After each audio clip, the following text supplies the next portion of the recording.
Hello student, welcome to my easy English YouTube channel. আজকে আমি তোমাদের it all began with trip tip এই গল্পটির সেকেন্ড পার্ট পড়াবো।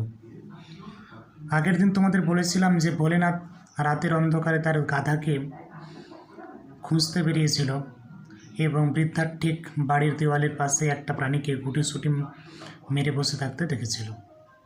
তারপর থেকে গল্পটা শুরু হয়েছে। দেয়ার ইজ মাই ডঙ্কি, ওই তো আমার গাধা, ভোলেনাথ শাউটেড। ভোলেনাথ চিৎকার করে উঠল এবং বলল, দেয়ার ইজ মাই ডঙ্কি, ওই তো আমার গাধা, and running to the tiger, এবং বাঘটির দিকে ছুটে গেল। গ্র্যাবড ইট, এবং বাঘটিকে আঁকড়ে ধরল। হি পুল দ্য টাইগার ইয়ার্স, এবং সে বাঘটির কানে ধরে টানতে শুরু করলো। পুল শব্দের অর্থ হচ্ছে টানা, শাউটেড শব্দের অর্থ হচ্ছে চিৎকার করা। মুভ ইউ লেজি ডঙ্কি, চল, অলস গাধা চল, বাড়ি চল। অথবা I will give you a hard time, আর না হলে আমি তোকে খুব কষ্ট দেব।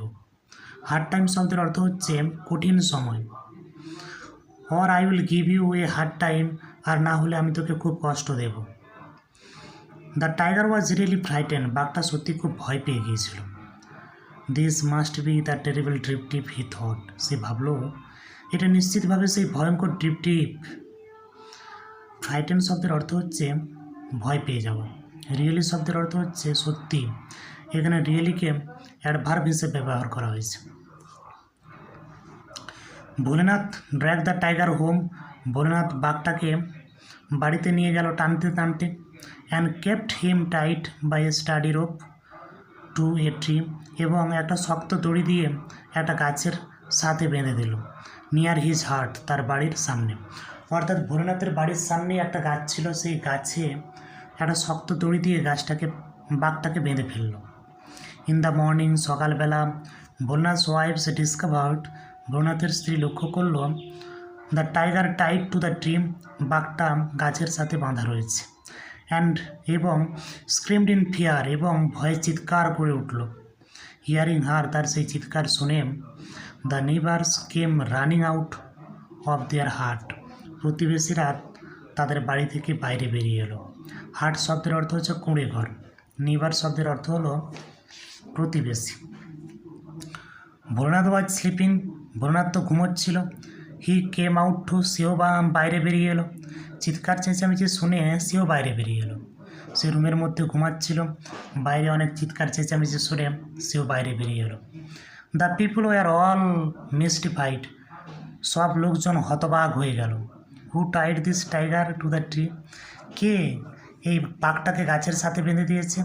দিয়া তারা জিজ্ঞাসা করলো, তারা জিজ্ঞাসা করতে শুরু করলো যে কে এই বাঘটাকে এই গাছের সাথে বেঁধে দিয়েছে। এই নাইবার সেট, একজন প্রতিবেশী বলল, আই থিঙ্ক, আমার মনে হচ্ছে ভোলেনাথ ক্যান টেল আস, আমার মনে হচ্ছে ভোলেনাথ এই ব্যাপারটা আমাদেরকে খুব ভালো করে বলতে পারবে।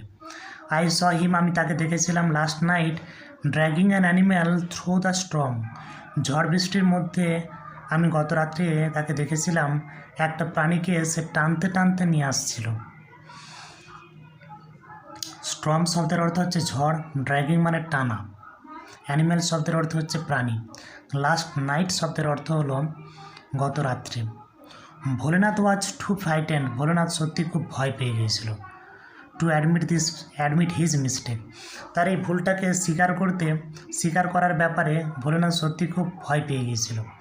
Everyone looked questioningly at Bholenath, সবাই ভোলেনাথের দিকে জিজ্ঞাসু দৃষ্টিতে তাকিয়ে রইল।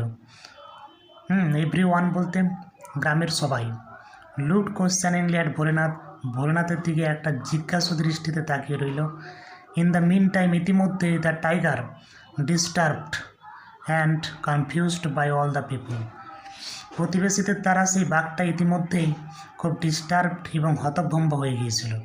Had chewed through the rope, এবং সেই দড়িটাকে চিবিয়ে কেটে ফেলেছিল। It run away to the jungle, এবং তারপর জঙ্গলের দিকে পালিয়ে গেল বাঘটি। রান অ্যাওয়ে মানে পালিয়ে যাওয়া, জঙ্গল মানে জঙ্গল, বনে জঙ্গল। দ্য ভিলেজার্স ওয়ার রিলিভড, পরিশেষে গ্রামবাসীরা একটু স্বস্তি পেল।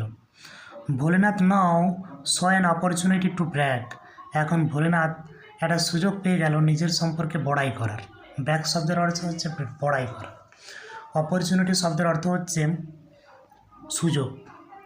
ইট ইজ আই, এটাই আমি, who capture the tiger last night, হ্যাঁ আমি গত রাত্রেই বাঘটাকে ধরে এনেছিলাম। I even pull its ear, এমনকি বাঘটার কানে ধরে টানতে টানতে নিয়ে এনেছিলাম। পুল শব্দের অর্থ হচ্ছে টানা, এর আগেই আমি তোমাদের পড়িয়েছি। ভোলেনাথ অ্যানাউন্সড প্রাউডলি, ভোলেনাথ গর্বের সঙ্গে অ্যানাউন্সড করল। অ্যানাউন্স শব্দের অর্থ হচ্ছে ঘোষণা করা। ভোলেনাথ অ্যানাউন্সড প্রাউডলি, ভোলেনাথ গর্বের সাথে ঘোষণা করে বলল। Everyone marvelled at his bravery, সবাই তার এই সাহসিকতা দেখে অবাক হয়ে গেল। অর্থাৎ ভোলেনাথ যখন গর্বের সাথে ঘোষণা করে বলল যে হ্যাঁ, আমি বাঘটাকে গতকাল রাত্রে কানে ধরে টানতে টানতে এনেছিলাম এবং এই গাছের সাথে বেঁধেছিলাম, এই কথা শুনে সবাই অবাক হয়ে গেল। শুন শীঘ্রই the news of Bholenath's bravery, ভোলেনাথের এই সাহসিকতার সংবাদ রিচড দ্য কিং, রাজা মশাইয়ের কাছে গিয়ে পৌঁছালো। The king was highly impressed, রাজামশাই সত্যি খুব ইমপ্রেসড হয়ে গেলেন। ইমপ্রেসড মানে কি মুগ্ধ হয়ে যাওয়া। The king was highly impressed, রাজামশাই সত্যি খুব ইমপ্রেসড মুগ্ধ হয়ে গেলেন। He made Bholenath the commander in chief of the king's army, রাজার যে বিশাল সৈন্য শিবির ছিল সেই সৈন্য শিবিরের কমান্ডার ইন চিফ হিসাবে তিনি ভোলেনাথকে বানিয়ে দিলেন। Bholenath and his wife's were given a huge house to live in, Bholenath এবং তার স্ত্রীকে একটা বিশাল বড় বাড়ি দেওয়া হয়েছিল তার মধ্যে বসবাস করার জন্য। অর্থাৎ বসবাস করার জন্য ভোলেনাথ এবং তার স্ত্রীকে একটা বিশাল বড় বাড়ি দেওয়া হয়েছিল। এরপরে আমি তোমাদের পরের দিন থার্ড পার্ট পড়াবো। Thank you. পড়ানো ভালো লাগলে অবশ্যই তোমরা লাইক করবে, কমেন্ট করবে এবং শেয়ার করবে।